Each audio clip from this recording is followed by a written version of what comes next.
Pemirsa, pengusaha rental mobil tewas ditembak di res area tol kilometer 45 Jakarta Merak. Ditembak saat ikut menyergap pelaku penggelapan mobil yang hendak membawa kabur mobilnya. Maling mobil!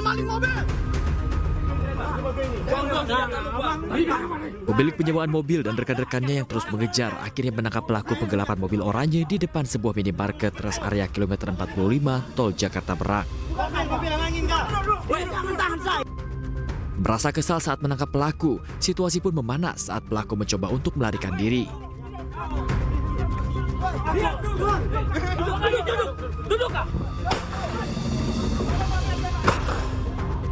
Pelaku yang ternyata tidak sendiri dibantu dua rekannya yang mengendarai mobil minibus dan membawa senjata api. Maling mobil! Situasi pun semakin mencekam saat komplotan pelaku melepaskan tembakan.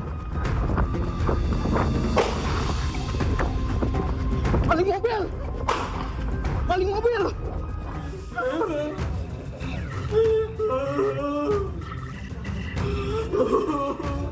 Korban pun membawa kedua rekannya yang terkena tembakan ke RSUD Balaraja, Tangerang, Banten. Naas, salah satu korban meninggal dunia dalam perjalanan akibat tembakan di bagian dada dan tangannya. Sementara satu korban lainnya menjalani perawatan di rumah sakit. Sebelumnya korban mengaku pengejaran pelaku sudah berlangsung dari Pandeglang menuju Labuan. Korban yang telah mengetahui pelaku membawa senjata api pun sebelumnya telah meminta pendampingan kepada Polsek Cinangka. Itu ternyata mobil sudah berpindah tangan, bukan dengan Ajat Sudrajat lagi. Jadi dia kabur, ternyata dia dibuntuti satu mobil. Jadi dia ada satu pengawal ya, mobil Sigra hitam itu dari arah Jalan Pantai Carita sampai Jalan Anyar. Nah, selama perjalanan kita terus mengejar kan. Di daerah Anyar itu mobil sempat berhenti sekitar 15-20 menitan. Jadi kita ada inisiatif karena kita nggak berani untuk mengambil mobil tersebut karena di mobil tersebut ada SNP. Jadi kita inisiatif mampir ke Polsek Cinangka yang ada di Anyar. Sayangnya dari Polsek Cinangka itu kita minta pendampingan ya, karena kita kan nggak ada bawa apa-apa. Itu dia keberatan untuk mendampingi kita. Menanggapi hal tersebut, Kapolsek Cinangka menegaskan tidak pernah melakukan penolakan dalam kasus ini. Hanya saja pada saat korban melapor, Polsek Cinangka menawarkan pembuatan laporan dengan catatan kelengkapan dokumen. Hingga saat ini Satreskrim Polresta Tangerang yang melakukan penyelidikan masih mengejar para pelaku penembakan yang berhasil melarikan diri. Dari Kabupaten Tangerang, Aimar Rani, iNews melaporkan.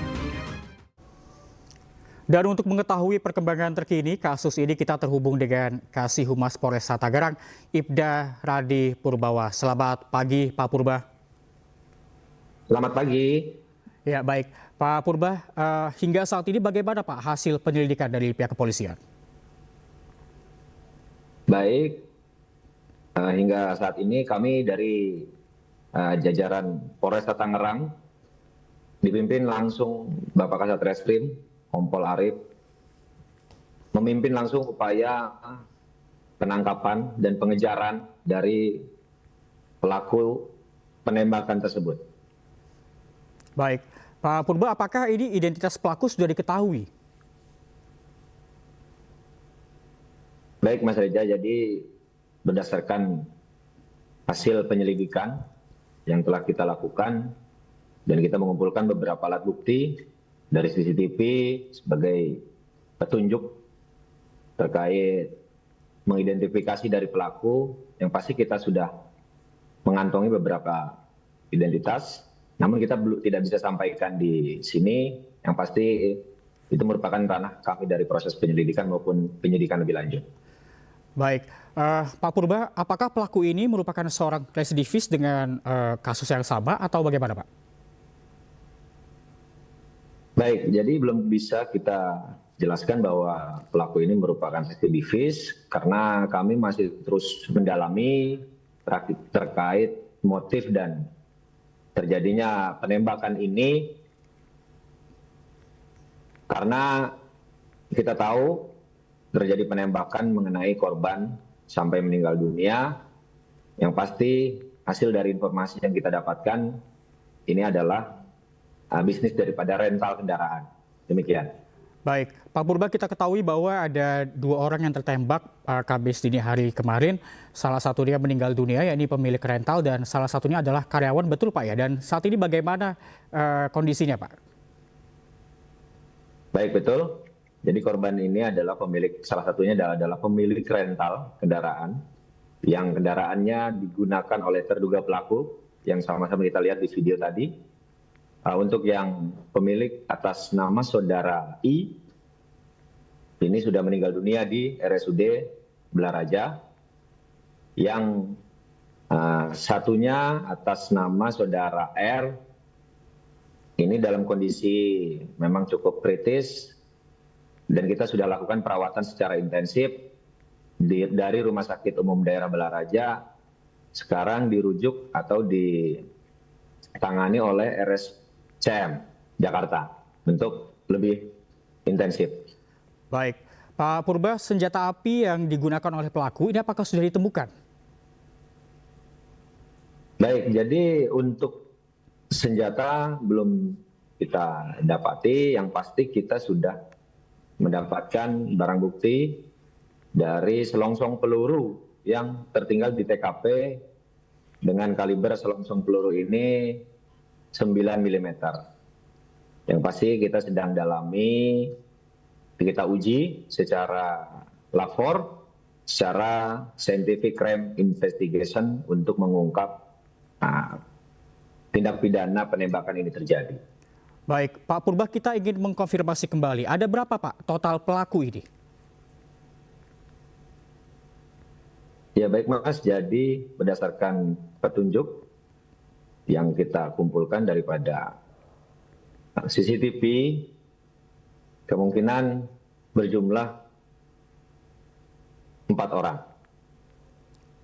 Baik, ada 4 orang terduga pelaku ya Pak Purba ya. Dan kami juga kemarin sudah mendapatkan wawancara dengan anak korban, Mas Rizky Agam. Ini dikatakan bahwa mereka sempat mengadukan kasus ini dan meminta pendampingan kepada Polsek Cinangka. Dan dikatakan oleh pihak korban, ini Polsek Cinangka keberatan untuk mendampingi. Sebetulnya apa yang terjadi Pak? Baik, jadi saya pun sudah terkonfirmasi dengan Kapolsek Cinangka adanya informasi penolakan daripada pendampingan dari pihak korban saat mencari kendaraan yang berada di wilayah Anyer Cinangka sana. Jadi kami luruskan bahwa dari kepolisian Polsek Cinangka bukan menolak untuk melakukan pendampingan, akan tetapi karena tidak ada laporan yang dibawa oleh pihak korban, sehingga untuk dilakukan pendampingan itu harus ada laporan polisi terlebih dahulu terkait kehilangan kendaraan atau kendaraan berada di pindah tangan orang, sehingga polisi pada saat melakukan pendampingan tidak di luar prosedur. Baik, Pak Purba, sebagai edukasi juga Pak bagi kita semua, apakah saat masyarakat ini dalam kondisi terdesak, apakah dokumen-dokumen tersebut harus lengkap terlebih dahulu baru dapat dilakukan proses penyelidikan lebih lanjut atau bagaimana Pak? Baik, kami sampaikan apabila terjadi peristiwa atau kehilangan kendaraan, yang pasti apabila kita mengidentifikasi kendaraan tersebut ada di tangan si A atau si B, yang pasti si pemilik kendaraan ini harus bisa menunjukkan atau membawa kelengkapan kepemilikan kendaraan. Sehingga kita bisa lakukan, menyarankan untuk membuat laporan terkait kehilangan kendaraan, sehingga kita lebih mudah untuk melakukan pendampingan. Artinya tidak semerta-merta kita ikut ada permintaan karena tidak ada bukti kepemilikan, kita dikhawatirkan di luar prosedur kita mendampingi orang yang memang bukan pemiliknya. Baik, terima kasih Pak Ibda Radi Purbawa, Kasihumas Polresta Tangerang atas waktunya terhadap kami di Lapor Polisi. Tentunya kita berharap bahwa pelaku ini dapat segera ditangkap dan dapat diadili seadil-adilnya. Terima kasih Pak Ibda Radi, selamat pagi. Dan pemirsa, jenazah pengacara asal Makassar yang tewas ditembak OTK di Kabupaten Bode, Sulawesi Selatan disambut isak tangis keluarga. Nantikan informasinya usai jeda, hanya di Lapor Polisi.